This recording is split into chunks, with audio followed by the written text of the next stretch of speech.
Hey folks, how you doing? I'm sitting outside tonight on my back porch because there's owls in my neighborhood and I just love hearing them. So if you hear something in the background, you might be hearing some of the owls up in the Berkeley Hills.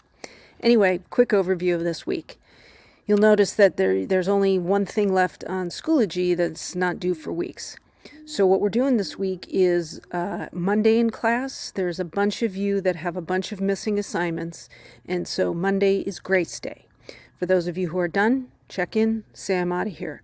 Those of you that have anything that's missing, there's a handful of you in each class that haven't even opened the character chart, or you're behind one or two reader responses.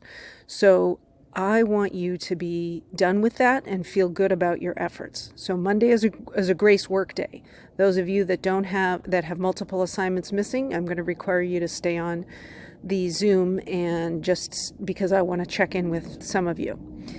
On Wednesday's class, we are going to have a discussion that's going to get us ready for the timed writing we're going to do next week. We're going to have discussions about the big questions that I ask about every book that I read, every song I hear, every painting that I look at. Now, the question is big, and so you might want to make it smaller. But the two questions are this, and it's the same questions that I've shared with you from the very beginning. What do you learn about what it means to be human? What do you learn about human beings from this? We've been talking in fits and starts here about how these are people that seem lost, and why are they lost? And I think there's something in their lostness that is significant in understanding what it means to be human, that they were kind of forgotten about. So we'll talk some more about that on Thursday. Wednesday. The other thing we're going to talk about is, what do we learn about storytelling from this book? How is it similar to or different from other books that we've read over the years, either in high school English or just what you know in storytelling in general? Advertisers tell stories. So what do you learn that's similar to or different from what others have done? And I've said it before, but Hemingway certainly influenced a whole generation of novelists. And so we might not even realize necessarily how what we're reading here is new and different. So there you have it. And since I always wear a goofy hat, this week's hat isn't actually goofy. This is my Chicago Cubs, wrong way here, hat with the World Series trophy on it. Grew up in the Chicago area. Was always a Cubs fan. When I was growing up, Cubs didn't have lights in their stadium, so they could only play 1:20 games, one in the afternoon games. So when I'd come home from school, I'd turn on WGN and I'd catch the last few innings of Chicago Cubs baseball, and I was a fan for life. They were lousy.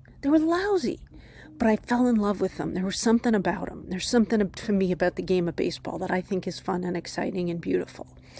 Anyway, you grow up a Cubs fan and you watch them lose and lose and lose and lose. Someday I'll tell you about my freshman year of high school when they won a little bit. Not the World Series or anything. But there's the Owls.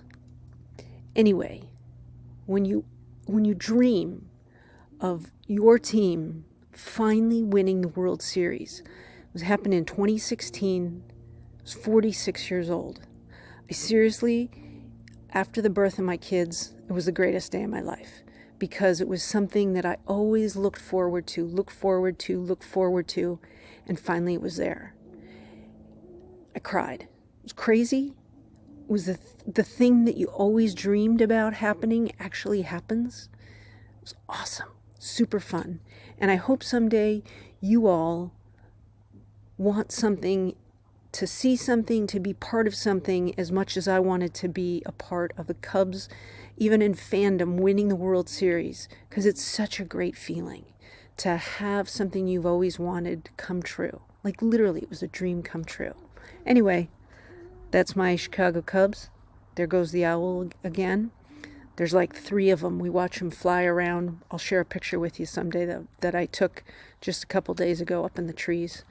Anyway, y'all are awesome. I'll see you.